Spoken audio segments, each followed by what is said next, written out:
A billionaire looked at a female judge and told her she was too stupid to understand his business.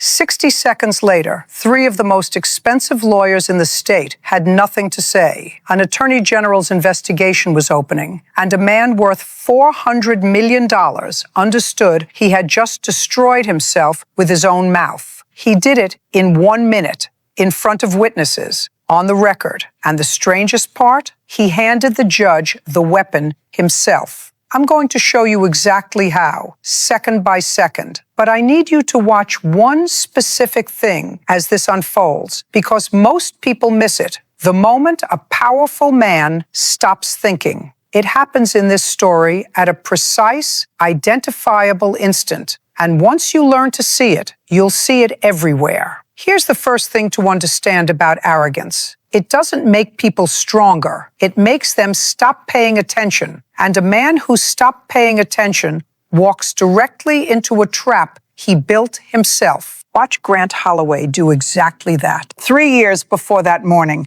an investment group led by a man named Grant Holloway acquired a mid-sized manufacturing company. Standard deal. Buy the company, cut the costs, increase the margins. Holloway had done it a dozen times. He was worth around $400 million, and he had never, in his entire adult life, lost a fight he had money to win.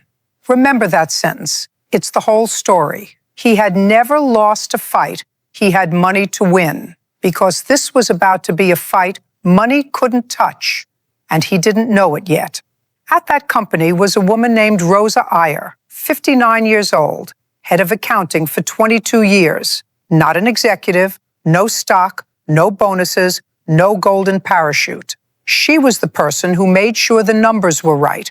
Payroll, taxes, vendors, every figure balanced to the penny. Here's something most people don't know about accountants like Rosa. The good ones don't read numbers. They feel them. After enough years, a wrong number in a spreadsheet stands out to them the way a wrong note stands out to a musician. They can't always explain it in the first second.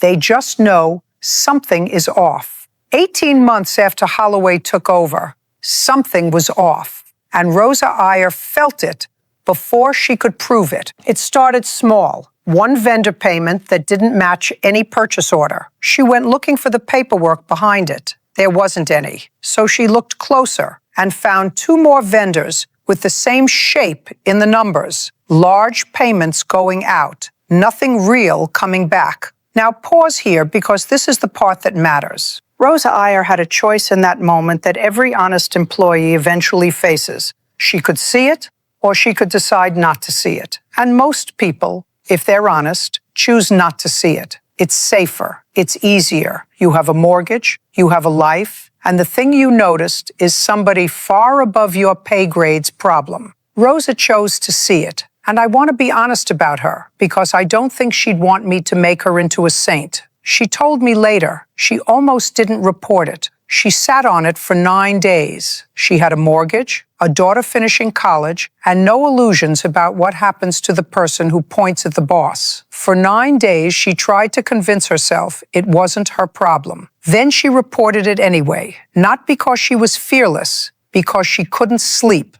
That's a different, more human kind of courage, the kind that's afraid and does it regardless. She documented everything and filed it in writing. Careful, professional, not an accusation, just a flag raised through the proper channel. It was the bravest thing she ever did. It was also, she knew by then, probably the thing that would end her career. 2 weeks later, she was fired. The reason they gave was restructuring. Here's how you know that was a lie. There was no restructuring, no reorganization, no eliminated department. Her exact job was filled 31 days later by someone new. Someone who never asked a single question about a vendor account. Rosa Iyer was fired for being good at the job they paid her to do. But before security walked her out, she did one thing, one quiet decision that would, 18 months later, end Grant Holloway. I'll tell you what it was in a moment. First, you need to see who she was up against, because the mismatch is the entire point. Rosa arrived at my courthouse early and alone. One accordion folder in front of her. That was it. That was everything she had brought to a fight against $400 million. A folder and whatever was inside it. Her attorney was a young woman named Aisha Okonkwo, working the case for almost nothing because Rosa's severance had been withheld and 18 months of unemployment had burned through a career's worth of savings. Then Grant Holloway walked in. 3 attorneys, a firm whose hourly rate was higher than Rosa's old monthly salary. He set a coffee down like he was arriving at a meeting he expected to chair. He did not look at Rosa, not once. For a moment, nothing happened. The two of them just sat there, 20 feet apart, a woman with a folder and a man with an empire, waiting for me to begin. You would never have guessed, looking at that room, which one of them was about to win. I've sat on this bench a long time, and I've learned to read one thing above all others: how the powerful party treats the person across from them. The ones who look their opponent in the eye usually suspect they might lose. The ones who won't even glance over can't imagine it. Grant Holloway would not glance over. He'd stopped paying attention, and a man who isn't paying attention makes mistakes. His lead attorney opened strong. The firing was a normal business decision. Ms. Ayer's claims about vendor accounts was speculative. She didn't have the standing or the sophistication to understand internal finances she was never meant to see. The lawsuit was, his words, an attempt to turn an ordinary staffing decision into a payday. It was a good opening. Clean, confident, professional. It only had one problem. It assumed Rosa Ayer was who they thought she was. She wasn't. Then Aisha Okonkwo stood up and started taking the opening apart, piece by piece. Rosa's spotless 22-year record. 3 commendations. The written report flagging the vendor accounts, time-stamped 2 weeks before the firing. The termination letter blaming restructuring. The records showing her job filled a month later. And then she opened the folder. This folder, the folder, is the decision Rosa made before they walked her out of the building. Here it is. She had made copies. Everything. Every reconciliation, every statement, every flagged transaction. She'd taken it home before anyone realized she was a threat, because some part of her already knew that the moment she reported the fraud, they would try to erase it and pretend it never existed. Here's why this matters beyond one case. Whistleblowers who win almost always do one thing the ones who lose don't. They secure the evidence before they raise the alarm. It feels like paranoia in the moment. It's actually survival. Because a company can delete a server, but it cannot delete the copy already sitting in your kitchen. Rosa's copies hit the evidence table one after another, and I watched Grant Holloway's face begin to change. His confidence didn't crack. Men like him spend decades building a confidence that doesn't crack easily. It's armor, it's expensive, and it holds. But it shifted from boredom to attention. He started whispering to his lawyer, short at first, then longer, then constant.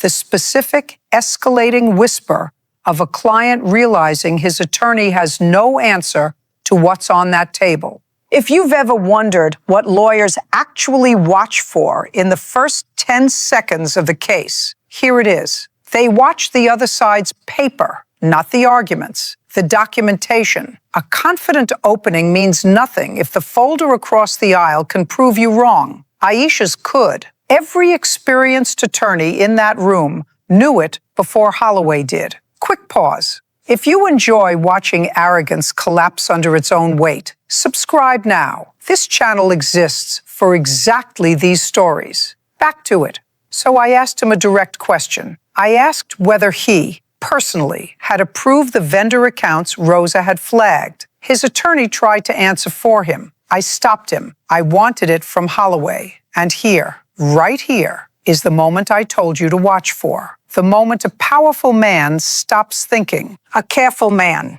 in that chair, defers to his lawyers and says nothing. Grant Holloway was not capable of being careful in that moment, because being careful... Underestimating someone because of who they appear to be, rather than what they've actually done, is how the powerful eventually lose.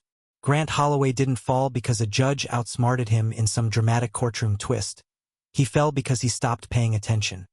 His money had solved every problem for so long that he lost the habit of preparing for the one kind of problem it couldn't solve. The truth, documented and time-stamped, sitting in someone else's folder.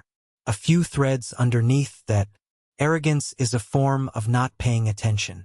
The moment Holloway sneered, "You're just a woman in a robe," he wasn't being clever. He was revealing that he'd never seriously considered he could lose. That blind spot is what let him confirm knowledge of the fraud instead of just staying quiet. Courage doesn't require fearlessness. Rosa Iyer sat on what she found for 9 days. She was scared. She had a mortgage. She almost let it go. She reported it anyway, not because she was brave in some cinematic sense, but because she couldn't live with staying silent. That's a more honest, human definition of integrity than the fearless whistleblower trope. Protect the evidence before you raise the alarm. Rosa's real power wasn't her courage in the moment. It was that she'd made copies before anyone knew she was a threat. Institutions can erase their own records. They can't erase what's already sitting in your kitchen. Contempt for someone is not a defense. It's often a confession. People who feel untouchable tend to reveal what they're hiding precisely because they don't think they need to hide it from you.